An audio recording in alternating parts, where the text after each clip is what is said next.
Good afternoon, South Africa. Welcome to Afternoon Express. I'm Bumi. Today we bring you a story of inspiring resilience. It's the story of Mpumi Nobiva, who graduated from the Oprah Winfrey Leadership School after overcoming great adversity to eventually attaining a master's degree in strategic communications. I cannot wait for you to meet her and hear her story. Danila is in the kitchen. Indeed. Good afternoon, South Africa. It's a motivational Monday, and I hope your weekend was absolutely fantastic. You spent some time relaxing and getting ready for a brand new week, and especially that's Monday. Those Monday blues, we're going to kick them out of the window today on the show. So we mentioned about our incredible guest on the show. Also, later on, and this coming weekend, it's the Good of FM United in Hope Benefit Concert. You would have known about all the different weather conditions that have been going on around the Western Cape, and I really love that I'm part of a radio station that cares enough to put together one of the biggest concerts the country has seen with some of the biggest artists the country knows and loves to raise money for those that are in need, to try and rebuild those shelters. So what we've done on the show today is we're going to be inviting the Good of FM Breakfast Show host Nigel Pierce, as well as funny man Dalen Oliver, to share more details about that concert. It's going to be epic. And then also in the kitchen today, I know most of you would have had payday already. Hopefully it has either come through today or the end of last week already. It's time for us to get making some dough in the kitchen, but in many different ways. I like what you did there. Thank you. Yeah. In fact, I must give you the truth here. He was busy making a joke before the show, before we went live, and he's like, "Oh my word, it's payday, dough. We're gonna make dough on the show. It makes sense." So I did steal your joke, but it's okay. But I'll give you the recipe. You can have the glory for the recipes. Thank you. I accept it. Thank you so much. But it's really cool. I'm going to teach you a couple of unique recipes using the humble bread dough today. Lovely. So what are we gonna do? We're gonna do. Well, I'm going to show you some funny stuff like a maguinia, some pesto bread, but I'm going to be making the sickest deep dish pizza you've ever seen. A deep dish pizza. Yeah. Don't know what it is, but it sounds delicious. It's got the word pizza in it. I'm a fan. Now, our guest for today has risen to success against all odds. She was orphaned at the age of 9 when her mother passed away, and her father was never around. She was raised by her grandparents, and although life was incredibly tough, her fighting spirit kept her going. She's become one of the first students to graduate from the Oprah Winfrey Leadership Academy for girls, and she's completed a master's degree in strategic communications in the US, and she now travels the world inspiring young women with her incredible story. Mpumi Nobiva joins Bonnie on the couch. Welcome to the Loft. Lovely to have you with us. Thank you for having me, Bonnie. Yeah. So, as recently as Saturday, you took to Constitution Hill and you hosted an event addressing issues such as the stigma around HIV/AIDS, the scourge of femicide that we're facing in the country, and domestic violence in general.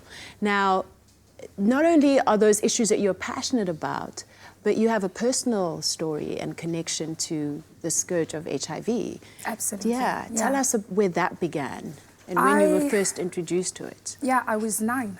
I never knew what AIDS was. We were living in abject poverty, and my mother was diagnosed HIV positive. And then she was about 25, and then she was gone by the age of 27. And that was the first experience I had with the virus and then the disease, and how much of a tragedy it is and how it strips away your dignity, especially if you're living in poverty, where it's you, your grandmother, and the person who is dying right there.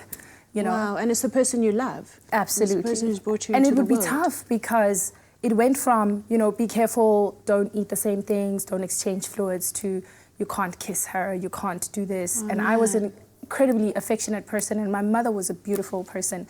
So that was a very tough thing to go through, very, very tough. And that's why I advocate to this day about the difference and the importance of understanding the AIDS experience in the context of poverty, because it's very different to a first world experience. Absolutely. Yeah. Now, that wasn't the first tragedy you were experiencing. Your mom had worked day and night trying to provide for you. I mean, she went from being a security guard to being a domestic worker. She tried all sorts of things until she resorted to prostitution. And what was it like just growing up watching your mother just slave to try and make life work? What was your perception of it? It was interesting because I've always had this dichotomy of a strong woman, and I saw a strong woman in my mother, and I saw a strong woman in my grandmother.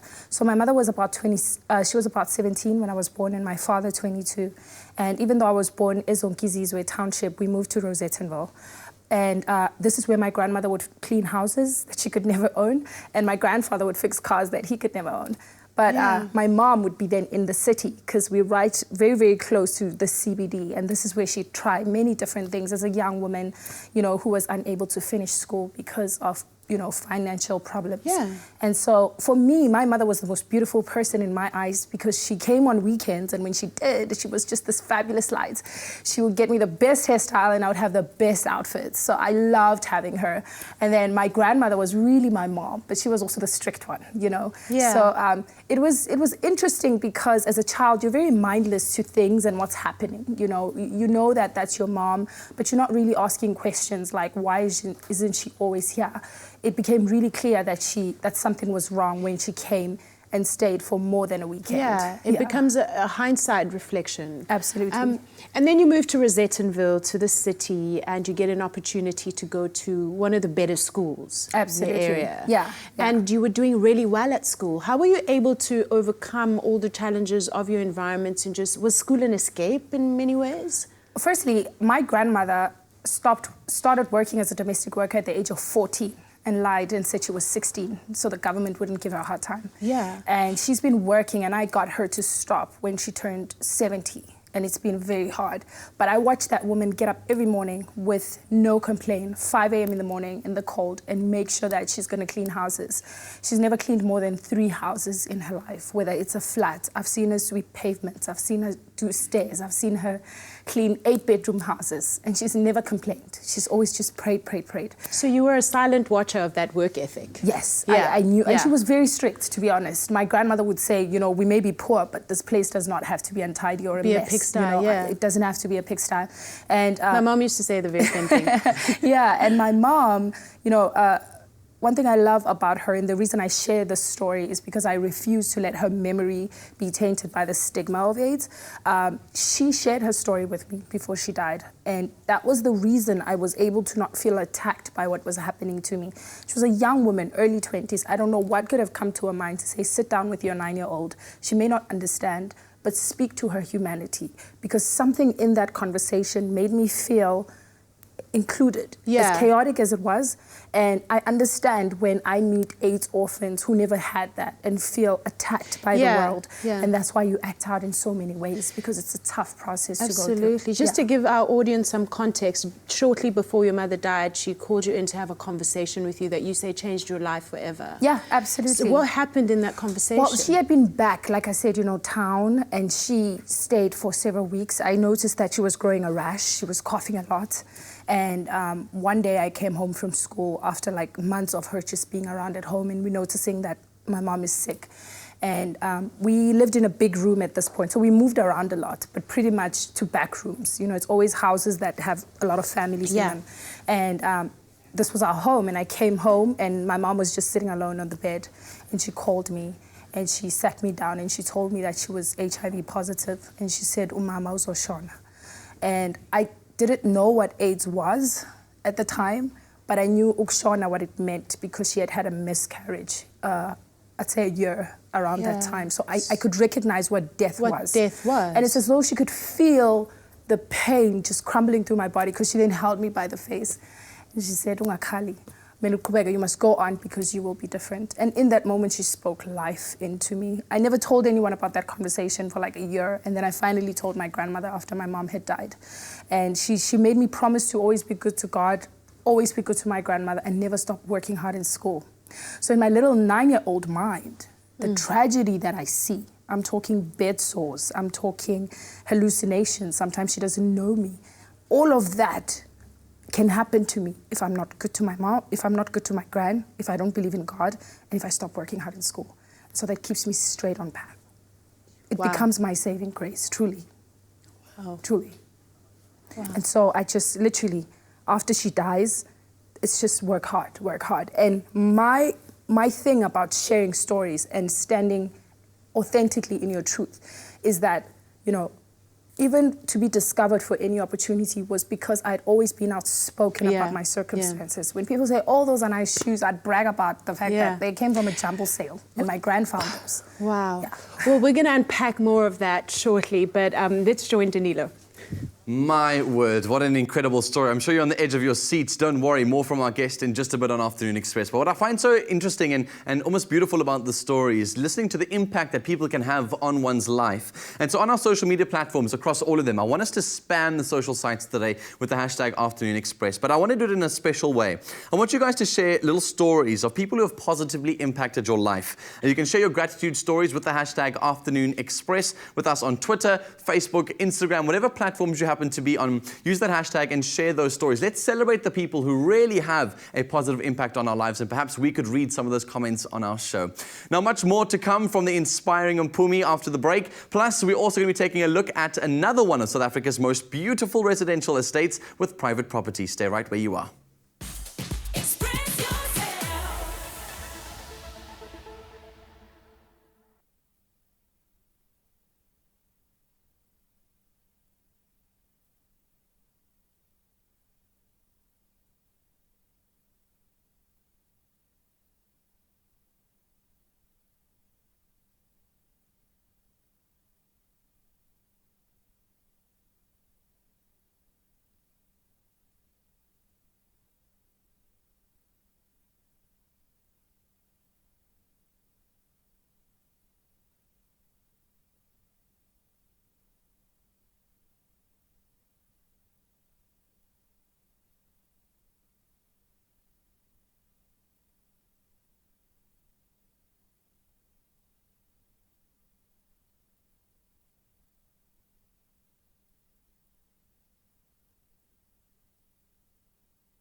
Thank you so much for joining us back on Afternoon Express live on SABC3. We're back on the couch with Mpumi Nobiva.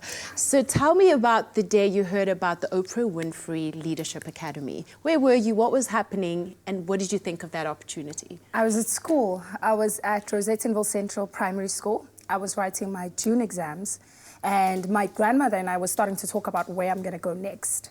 And so here I am writing exams. It's in a big hall. I mean, there are hundreds of us, right? And I look up and I see my three teachers, Miss Dikobe, Miss Nzela, and I think Miss Johnson, going around the room and just pointing. You remember all your teachers' Yes, surnames? Of course. I actually still visit the school. I'm like, wow. They can't get rid of me. But they're going through the room and just pointing, and then they stop with me. And then I quickly look down, because as you can tell, I'm just like outspoken. I'm thinking, what have I done now, right? And then they call our names and they say, come, you need to stay after. We need to talk to you. And they have these these brown envelopes, and they say, Oprah Winfrey is coming to South Africa and she's building a school for girls. Mind you, I had no idea of who Oprah Winfrey was, the person. I just knew her as the woman from TV. At the time, I think she was on SABC3. And I remember thinking, it's kind of sketchy. The woman from TV is going to come here to build a school. And then for girls like me, you know? It was very specific. It had to be girls who come from previously disadvantaged homes. Your parents couldn't make a certain amount of money. It was 6,000 or something like that. And then your merits had to be really good. And so I had a sense that this could be my breakthrough, but I was obviously really nervous. And so my grandmother would be the person to just push me across that threshold and say, go ahead and try it. Yeah, what did she say? Well, she was like, well, my gran is really amazing because for a person who was denied education, she really understands the value of it, and she fights for it, you know. She's had to fight me a couple of times to have me realize this is what's at stake. But she said to me, the one day I think I was just filling out forms, she said to me, look, if you can't understand something, go in the house because this is where different families lived. And she said, figure out what's happening. If you don't get the answer, come back and I'm going to get one of your uncles to take you up this whole street until you figure out how to fill in that application. What is required of you. Yeah. Yes. And so her standard of excellence has always just been that thing that pushes me. And she would become my buddy through the process. Her and my uncle, Makosi, would become my people because I'd call and be like, oh my God, you don't believe what's happening. Yeah. So there you are, you have this opportunity. Mind you, when I first heard about the Oprah Winfrey Leadership Academy, I wanted to reverse time just so that I could apply to go to that school. Yeah, I'm sure it was you and like thousands of people. Yeah, absolutely. Especially if you understood who Oprah was and what it meant, and what she was trying to achieve. Yeah. Right, so what was the process you then went through to get into the school? Very rigorous, very. The first was to fill in an essay about where you wanted to go in life and draw like your dream home, which I was totally absurd in. I drew like 2 of everything. I tell everyone, my house had like 2 pools. One was mine and one was my grandma's, you know. I was very like articulate. This is the life I want to live. This is what I want, And then that qualified me to the second round. I think when we were first approached, it was probably about 20, 30 something. And so I was the first to make it through that round. So I thought, whoa, this is real, right? And then it just became, you get fetched on a weekend and then you're doing aptitude tests, you're doing English writing test, maths test, drawing. And then you get picked up to spend like the whole weekend at schools like St. John's. And there you would have these stimulations where you're placed with children from other neighborhoods and you're given socioeconomic issues or topics that are real to the country. And there are cameras and people around you and they're assessing how you respond to pressure, how you respond to someone confronting you and questioning something. You know, and I mean, I still look back and think, what was it that carried me through that process? Whoa. You know, it's truly the act of grace. Girls from all over South Africa, so you know that it was quite and something that stood out for me is that you say that you met other girls who had gone through other more harrowing situations. And how did you feel? What were you thinking? You feel... Well, it's interesting. It happens to me now as well. When you travel and people say, oh, how did you survive that? And it's like, you survive it because it's life. But then I meet other people who, I remember Zipozonke Kuzwayo, she was from Guamashu. She would wake up every day at 3, leave the house at 4 just to be at school on time. And I would complain about the 3 parks that are between my house and school. But legit, because women would get raped. And I felt like that was so small compared to having to wake up in the dark to get that bus in order to go to a good school that's outside of the township. And so that was the one perspective. The other, of course, is that you're coming with the idea that you're smart and that you got it going on. Then there are like 6,000 of you who think the exact same thing from all over SA. Yeah, which is the whole world, basically, which was going to become your life. Absolutely. Now, exactly. Now you just kind of get used to it. Well, you know, something that stands out for me with you sitting here is just how you're so grateful, and what you're reiterating is that just stop complaining. There's so much worse that's going out there. But then you walk into a room and there sits Oprah Winfrey and her best friend Gail, and you're being interviewed by them. Oh my goodness! Unreal. What happened in that room? I was losing it. I was like, oh my God. Well, firstly, what it was is they had us in this living room and there was this big brown mahogany door that girls would get called through to go.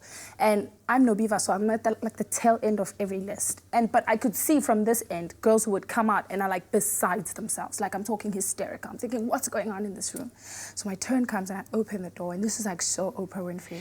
You open the door and I'm going to ask you to pause right there because I don't want you to rush through this. Danilo has to take us house hunting. Okay. Why leave us on that cliffhanger? Nobody know. Well, it is time to go hunting, as she said. Then it's time to take a look at yet another breathtaking South African estate with private property. This week, we turn our attention to Pretoria, and in particular, one of the first residential golf estates in the country. For many searching for their dream home, the journey begins at private property. The website boasts a wide variety of estate property options, including some of the most sought-after areas in the Jacaranda city. The large open spaces and leafy neighborhoods of Pretoria East offer a tranquil escape for those that work in the city. Right on the doorstep of the suburb is Hazeldean Valley Trails, where outdoor enthusiasts can connect with nature, enjoy fresh air and exercise. Hi, my name is Evelyn Buerta. We're here at Hazeldean Valley Trails, where I really enjoy to come and cycle here in the bushveld. What makes the trails so ideal is that they're so close to Pretoria, riding distance from Silver Lakes, and we've also got a dedicated trail running route, so people who prefer to run can come and run on the trails. And on the weekend we have the Cowhouse Market, which is every Saturday and Sunday from 10 to 4, and on the last Saturday of every month is the night market, which carries on till 10 in the evening. When I was growing up here, it was just farmland, but now it's got quite a lot more built up. So we're really privileged to have the best of both worlds, where we can come and ride on the farm and enjoy the bushveld, but then just a few kilometers away, we've got shopping centres and anything you could want in terms of shops. At the Grove Mall, apart from all the shops there, they've got an ice rink, so if the kids get bored, they can go and skate there. It's quite a privilege to have an ice rink nearby. Just up the road we have the Farm Inn, where they have some really spectacular wildlife. My kids absolutely love going there for a game drive, because they love the tigers and the lions and all sorts of exotic predators and other rare animals. And one of the most important things in life is the education of your children, which makes us very fortunate to have the Curo School and the Curo College literally just down the road. Pretoria East attracts young professionals and young families and boasts estates like Lombardy, Six Fountains and Savannah Country Estate. An extremely popular choice, though, is Silver Lakes Golf Estate, one of the first residential golf estates in the country. Its name comes from the various lakes in and around the community. I'm Madeleine de Wet. I'm the ladies captain at Silver Lakes Golf Estate, and I've been living in Silver Lakes for the past 10 years. We have a variety of activities that we offer our homeowners, where they can join different clubs and the studio for Pilates or yoga or rebound, or even join the golf academy for golf lessons. We love the estate. We moved here because of the wonderful, festive, vibrant community that it has at the golf clubhouse. We have the most beautiful views of our lakes and our waterholes that's specifically been placed strategically on the golf course by Peter Matkovich, who obviously is the world-renowned golf designer.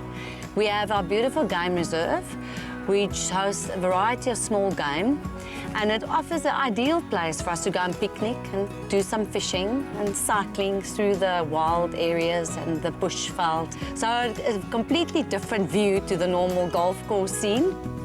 One of our treats is that our kids drive to school with their golf carts, or they can go with bicycles, and it's just next door, so it's easy access for them. We love living this lifestyle because it offers us the opportunity of a safe, comfortable dream environment where people can focus on buying their first home, settling with their family, and enjoying the best days of our lives with our kids. Silver Lakes is like heaven on earth. My name is Magnus Boerenstein. I'm from Remax. I've been in the industry for about 15 years, in Silver Lakes, actively working for about 9 years. Why people buy into Silver Lakes? Besides the fact that they feel very secure, we have so many things to do. In Silver Lakes, you've got a wide variety of options for sale. We have a retirement village of sectional title units, and then a townhouse complex inside the golf estate. The entry-level full title home in Silver Lakes, you will be paying 3.5 to 3.7. 3 bedrooms, 2 bathrooms with a double garage and maybe a domestic quarters on a decent stand of 1,000 square meters. Silver Lakes has been one of the first security golf estates in South Africa. Over 1,640 properties. We have a wide variety of styles: Tuscan, modern, contemporary, classic, as well as the ultra-modern style. Silver Lakes is the estate to live in. If you're looking for tranquil living, safety, and lots of things to do, this would be it. At Silver Lakes, community and family are celebrated and life is lived to the full. To find your dream home at Silver Lakes, visit privateproperty.co.za. Private Property, a home for everyone. Humour me here, it's a Monday. That's a great state of affairs, isn't it? Right, on our social media accounts at the moment, we're asking you to share all of your incredible stories of the people that have had a positive impact on your life. We wanted to share the stories of those people. So thanks so much for all the tweets that have been coming through. You would know if I've read yours already because I either would have liked it or retweeted it already. And you can use the hashtag Afternoon Express across Twitter, Facebook, Instagram, whatever you choose. I found 3 comments that I wanted to read from Facebook. One came from Ashley Mimi, who says, hashtag Afternoon Express, I would like to thank my mother for being there for me through all the tough times that I had in my life. Without her support, I wouldn't be able to survive. She's my everything, and I'm grateful to her in my life. I love her lots. Lucanio has something similar, except for his deceased mom. He says, Afternoon Express, I'd like to thank my deceased mother for having engineered me with the spirit of positivity. And this year, I am in matric, and her soul still reigns in my life. May her lovely soul always rest in eternal peace. Thank you so much, Lucanio, for sharing that story with us. She definitely does, and sounds like you are thriving in that positive space, and she taught you those lessons. Carly Adams says, I would like to thank Charmaine Demons, a well-known hairdresser in George, who taught me years ago how to do hair. Today I have my own business for 15 years and it's very successful. I salute this lady. I really, really am enjoying all of these stories. Keep sharing them with us on Facebook, Twitter, Instagram, hashtag Afternoon Express. Now stay right where you are because after the break, we're back on the couch with our inspiring guest, Mpumi Nobiva. Plus, we've got an innovative way to use bread dough to make a type of pizza that you have never seen before.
Welcome back. We're back on the couch with Bumi Nobiva. So before the break, I interrupted you because you were about to tell me what it was like to walk into a room and there sits Oprah and Gail.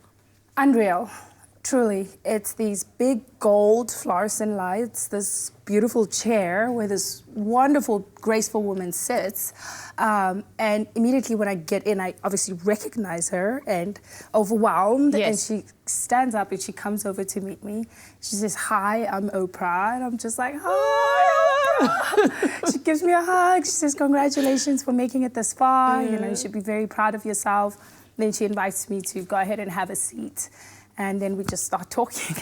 Wow, that's incredible. Well, then you make it into the school and then you graduate from the school. You get a scholarship to go and study in the States. Yes. And you do really well. You study a master's in strategic communication. What was that all like? Could you actually believe that this was your life? I could, because I learned at the Oprah School that life is not coincidental.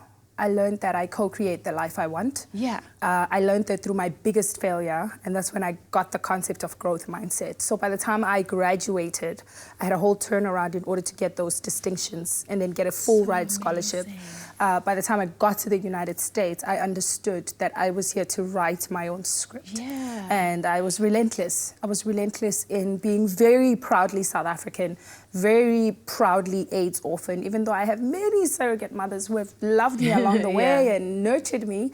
I've always mentioned that, and I've been very proudly groomed in poverty because it matters and representation matters. Absolutely. Yeah. That's so powerful. Thank you. Now, Mpumi Nobiva, who also has her own YouTube channel, recently posted a video for one of the initiatives that she is campaigning for. Let's take a look. Monga and I are on your screens today because my country, South Africa, is in trouble. We're facing an unprecedented amount of murders against young women and girls. In my province alone, Gauteng, we lost 63 young girls and women in just 30 days. We are under siege. We're watching newspapers as bodies of young women surface on dump sites, burnt beyond recognition, lay exposed in a society waiting to be added to the list of another day, another death in South Africa. Wow. Wow. So then you have this event at Constitution Hill to address this issue. What was happening at the event? What was being done? Who was there? I was launching a campaign. Yeah. So I actually came home to bury my grandfather who died of AIDS. So already I'm caught up in the whole stigma of AIDS after losing my mom. And then Karabo Mokoena dies. And then it's the whole domestic violence thing. And what really irks me is the narrative that says, well, she deserved it. That was her lifestyle. No. I had a 9-year-old cousin, Banele Kumalo, who was found in the same condition, except she was disemboweled and found with missing limbs, same way Karabo was found. So it's nothing the girl does. So when I got back to the United States, I am besides myself. I'm furious because nobody in the larger world knows what's happening in my country, in my Gauteng, where 63 women and girls were killed in just 30 days. So that's the inspiration of that campaign. And I decided I want to do something. I saw an active effort on social media where young people were saying, be careful, look out for this car, don't do this. And girls posting were warning number each other. plates, Yeah, and I horrific wanted to stories support of women that. getting assaulted. I wanted to support that. I wanted to give it international awareness and amplify it in my little platform. And obviously I can't fundraise alone in the United States. So I partnered with a very cool organization called A Place of Hope, who I have to mention. I'm so grateful for them. Through them, we've been able to fundraise close to about 38,000 United States dollars. And it was through a lady whose name is Abong Fankam, who is the CEO and founder of A Place of Hope, and her 14-year-old daughter, who works tirelessly to bring hope and educational materials to orphans like myself in South Africa. So this campaign that we just did this past Saturday was to launch that.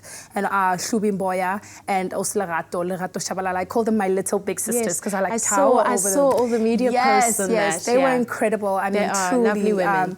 emceed through the evening. We were originally going to do DJ Spoo as well because I wanted a man and woman. I wanted that image of saying men and women will come together to unite against these causes. To empower the girl child and to educate the boy child. And that's pretty much what happened. And Spoo showed up. You know, I wasn't expecting him to. His father had died, so I excused him, understandably. But he showed up and he was the man of the hour. That's awesome. We absolutely love He blessed Spoo. our program. But what we did is the first section, we gave backpacks. We had girls who are orphans like myself. And I had speakers come in from the United States, give them the chutzpahs, the good stuff that gets you going, that actually helps you realize that even in the darkest hour, you always have a choice. I had girls like Sandrine Simone, who was raped at 7, and she has a powerful program. She was telling other girls who are orphaned or survived human trafficking that I once sat where you are. And I chose to love myself. So she says she shared these practices of self-love. Now she's built a business, she has t-shirts, she speaks everywhere. And so that was the first section. Then the second section was obviously bringing together these leaders and real community voices, men and women. One woman was raped by 7 men. And now she stands in her power. So we got to hear those amazing stories. And then had people give money. DJ Spoo was the first to offer $10,000. And then we had another donor and another. Wow, that's absolutely incredible. Thank you so much for coming to share your story with us. Absolutely. And you're so right, representation is important. Absolutely. Let's cross over to the kitchen with Dan. There is so much love for you on our social media accounts at the moment, on Facebook, Twitter, Instagram. Please go and check out all those comments. It's been so brilliant. So thanks for all the love coming through for our guests on the show today. And I'm sure at home are probably saying, that inspiration dough. And speaking of dough, following last week's amazing spiral bread recipe, we've decided to show you a few more delicious recipes using the humble baked bread. Now it costs under 10 Rand to prepare 1 kilogram of dough. But if you're pressed for time, and why not just pop into your local supermarket and grab some from the bakery, which works out to cost the same as making it yourself. So it's a really versatile ingredient, and today we're going to make it even more versatile. So, before we do the pizza... Do you want to try that again? It's No. Monday. I'm so excited. I'm so excited to get into this pizza, but there's other things I have to do first. So let's handle the business first. So we bought 2 kgs of dough. And with that dough, what I've done is I've made vet cook. Lekker. Or amaguinha. Amaguinha. Yeah. I've made a pesto bread. Yum. Okay. And then I've made this guy over here. Oh my word, a pizza in a pan. It's a pan pizza, so let me take it out so you can actually see it. What I've done is I've cooked a piece of dough in a pan on one side until it became nice and crisp, and then I turned it over, added my tomato sauce, and then my cheese, put the lid on, let all that cheese melt. That's a great solution if you don't have an oven. And if you're as lazy as I am. There we go. Great. So the dough's already made for you, so like 90% of the work is done. So yes, if you're in a rush, it's a great way. Vet cook simple, so boiled it up really nicely, put in a little bit of oil, put the lid on so it can kind of steam as it fries. Beautifully, like fat and airy, delicious. And then the pesto bread is simple. A little bit of pesto rolled over the dough, rolled it up, spiraled it, and in the oven. Okay. Really, really simple. Okay, so spiraled it up. I don't really know how you've done that, but it seems pretty simple. So you just kind of leave it flat like you would a pizza like this. You layer a little layer of pesto on, you roll it like this, and then you twist it all up. Okay. Similar to how we did our spiral breads last week. Oh, I see. So if you missed the cook along, obviously those details are on our YouTube account. Go check us out, Afternoon Express on YouTube. So now you're going to find out why I was like kind of fumbling my words in the beginning. Okay.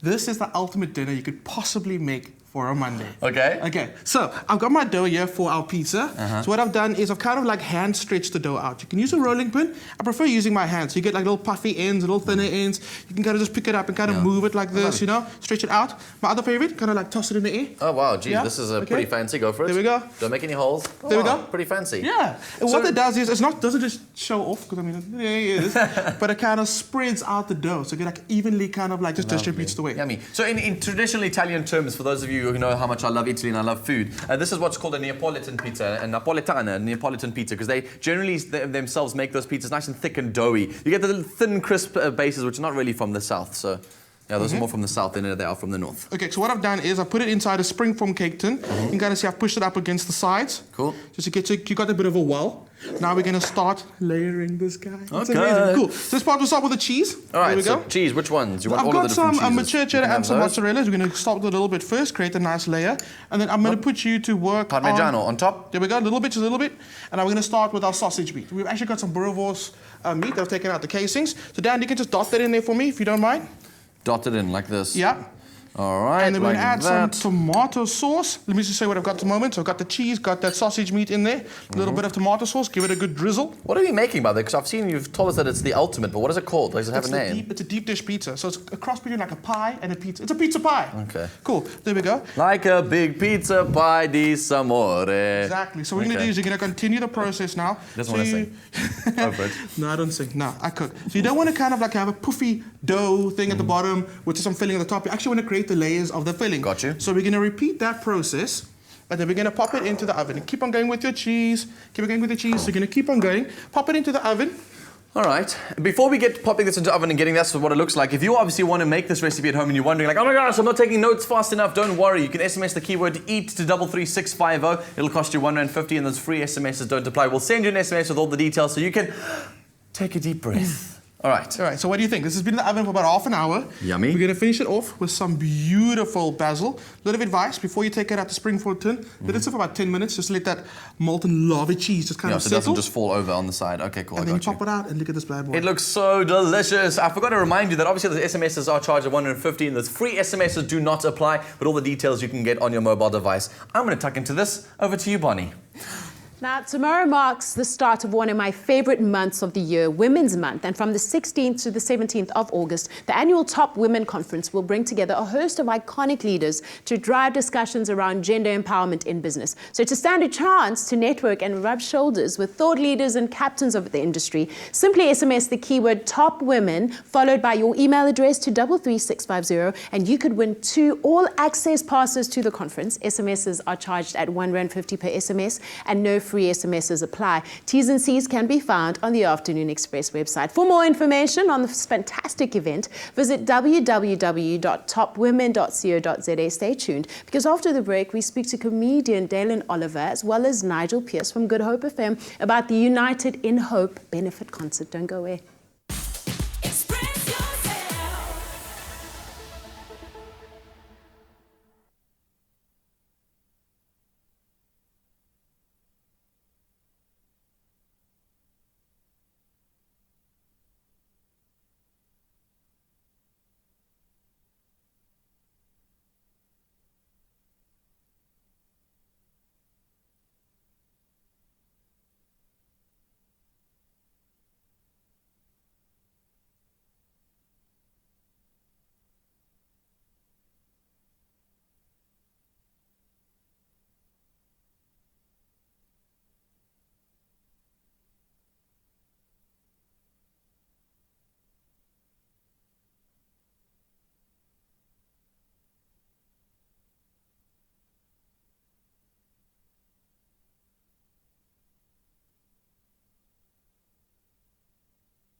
A warm welcome back to Afternoon Express, live on SABC3, and I say warm for a reason. Now, for many of us, winter means cuddling up on the couch in front of the fireplace with a warm drink in hand. But for many in the Western Cape, it has been a disastrous few months with the likes of the recent Cape Storm and the raging fires in the Garden Route. In aid of the victims, Good Hope FM has teamed up with Grand West to host the United in Hope benefit concert, which takes place this Saturday, the 5th of August. Today, we're joined by Nigel Pierce from Good Hope FM, along with comedian Dalen Oliver, who'll be performing at the concert. And I don't know why I'm sounding this formal, because in fact, they're my colleagues. Welcome, gents. How's it, dude? Hello. How are you? Hello, Nigel. Yeah. Number of times that I've had to stand in for your show.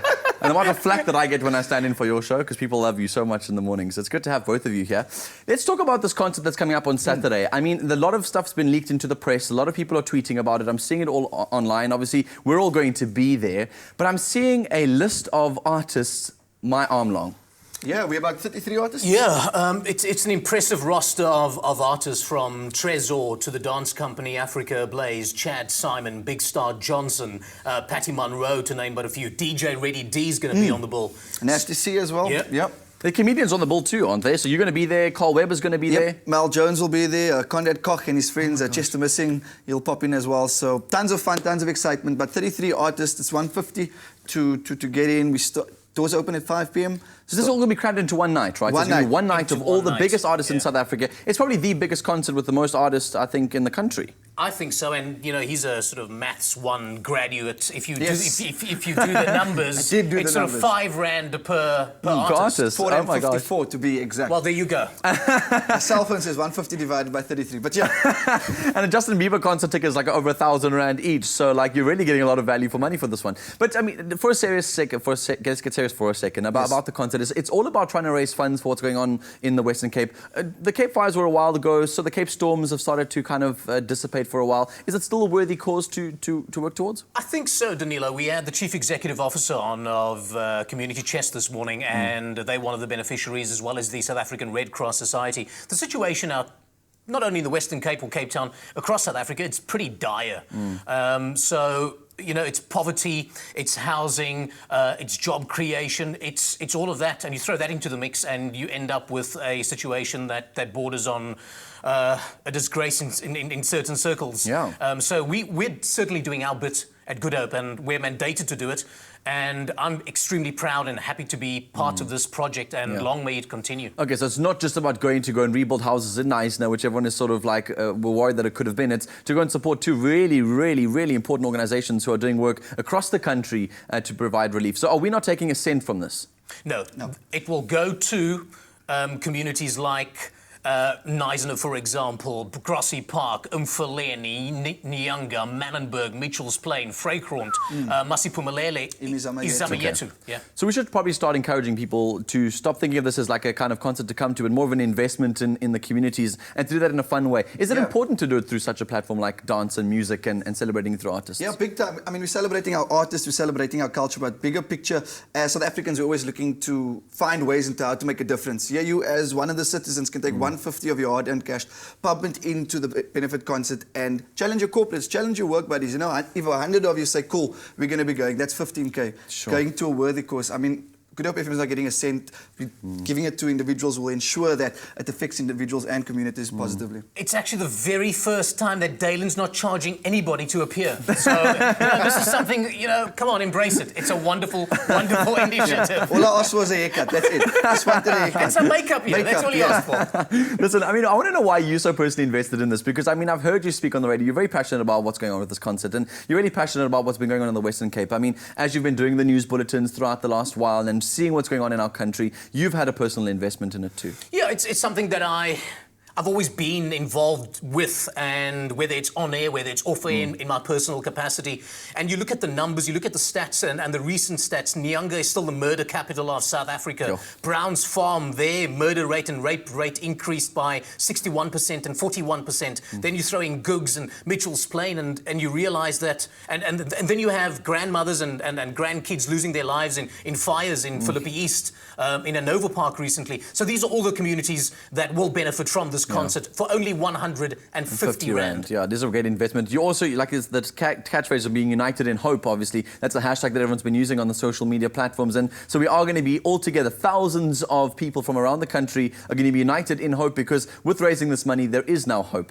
Yeah. I have one question for you, Dalen. What's happening? I know I feel a bit bad asking this question, Yes. but how can you go as a comedian up on a stage? I hope you're not going to make fun of the fires and stuff. No. I won't make fun of the fires. Okay, I won't make fun of the garden route being the route. I would not do that on stage at all. That's a goodie. You wanted one, so I gave it. So what are you going to do for your set? Like, do you have a plan? Do you have a thought in mind? Well, ideally, myself and Carl Weber, who hosts Happy Hour with me, the comedy show that we do on Mondays, we're looking to tag team and kind of just find the local flavor to Cape Town. You know, it's simple things in tapping to, I mean, childhood games that you played, seat or seat, hide and seek, you played that, Nigel. So by doing that, getting energy. But ultimately, it's about the artists that are there. It's a 33-man star-studded lineup of individuals who you'd not see on the same stage. And I'm very excited about that. It's amazing, because you've seen concerts like that come about, but it's always been for profit making. This is the first one that I've ever seen that's 100% going to go towards some good causes. So and we mustn't complain, because South Africans like complaining, we don't get involved. This is the time. People are always looking for an avenue, an opportunity to go, how can I assist? How can I help? So this is certainly it. 5 August, Grand Arena. More than 30 artists, 150. I mean, it's a bargain. It's a no-brainer. And if that's not enough, you're going to be one of the MCs. I'm going to be one of the MCs. Dalen's going to be performing, and those other artists, over 30 artists, will be performing on that stage. Go check out all the details. goodhopefm.co.za. Gents, I would say see you later, but I'll hear you later. Cool. 100%. And we'll see you after the break as we wrap up Afternoon Express on this Monday. This is your chance to win the home you've always dreamed of. SA's favorite interior design reality competition, Winner Home, sees 3 design duos transform empty spaces into lavish homes, and one of them could be yours. To enter, visit privateproperty.co.za and vote for your favorite design duo. Put yourself in line to win amazing prizes in the bi-weekly draw and automatically be entered for a chance to win the grand prize, your choice of one of 3 fully furnished designer homes in the Eye of Africa Golf and Residential Estate in the south of Joburg. The finished property will include luxurious finishes by Plascon and Caesarstone, as well as premier home appliances by Grundig, with a total prize value of more than 3 million rand. Competition details plus T's and C's can be found on the private property website. Watch the breathtaking properties come to life as the design drama unfolds and stand a chance to win the biggest prize on South African television, your very own dream home.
Welcome back to Afternoon Express, live on SABC3. Thanks so much for all the tweets, Facebook messages, and Instagram posts using that hashtag Afternoon Express, with all the people that have inspired you in your life and the reasons why they have. Today's show has been one inspiring episode from minute 1 to now. It's amazing. Absolutely, yeah. And then I saw the food. Yeah. Then I was That was inspiring wow. too. Yeah. Yeah. This is good. We're all going to gym next week, but this is fun. Can I just say that Dalen has had a positive impact on my life? He's the only person. Yeah. Sorry, it doesn't count. You have to tweet it in the hashtag. It doesn't exist if it doesn't have the hashtag associated. Can you nighten up? There you go.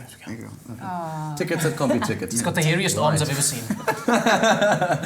Guys, let's just wrap up our conversation. I mean, as a group of people involved in spaces that we are involved, in terms of where our country is moving forward and how we as a society need to continue to encourage through our own vulnerability and through what we're going through as personal journeys. What do you guys feel is is the message to the country? Like, what is our future hold, and what do we require as citizens of a beautiful country like South Africa?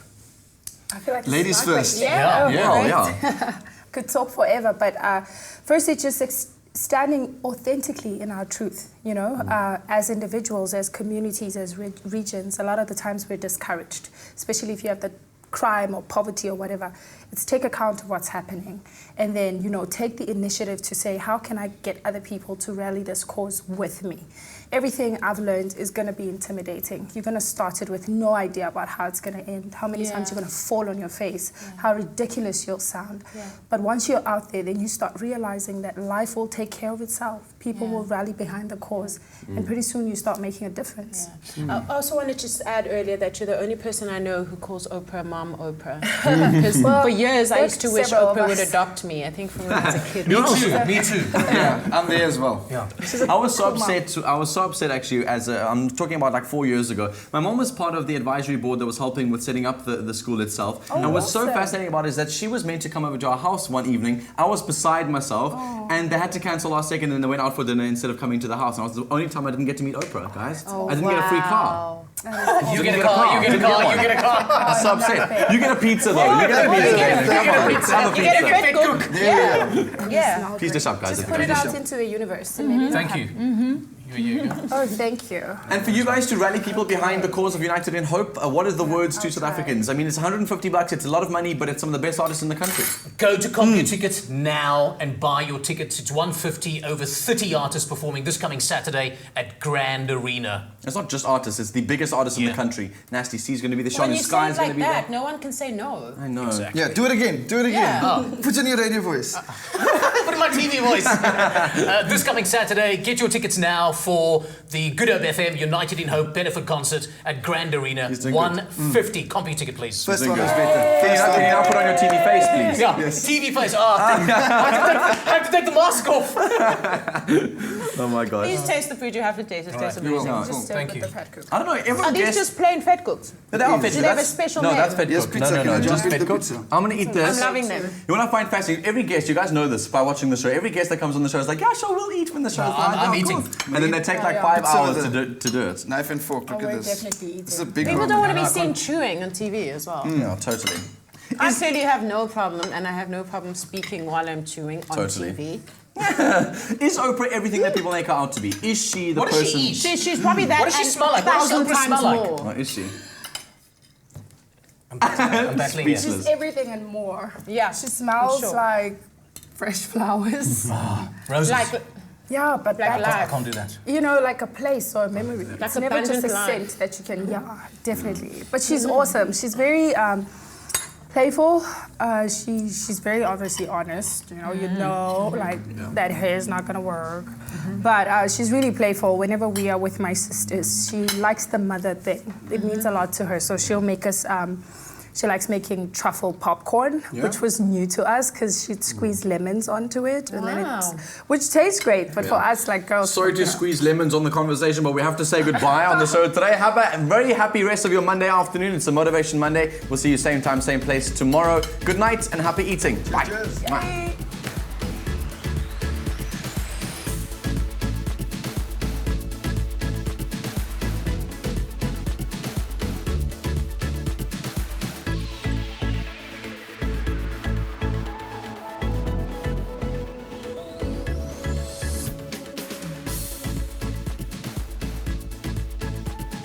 Search for a home on any device, anytime, anywhere. Private property, a home for everyone. Afternoon Express, made with love by Clover. Another feel-good production.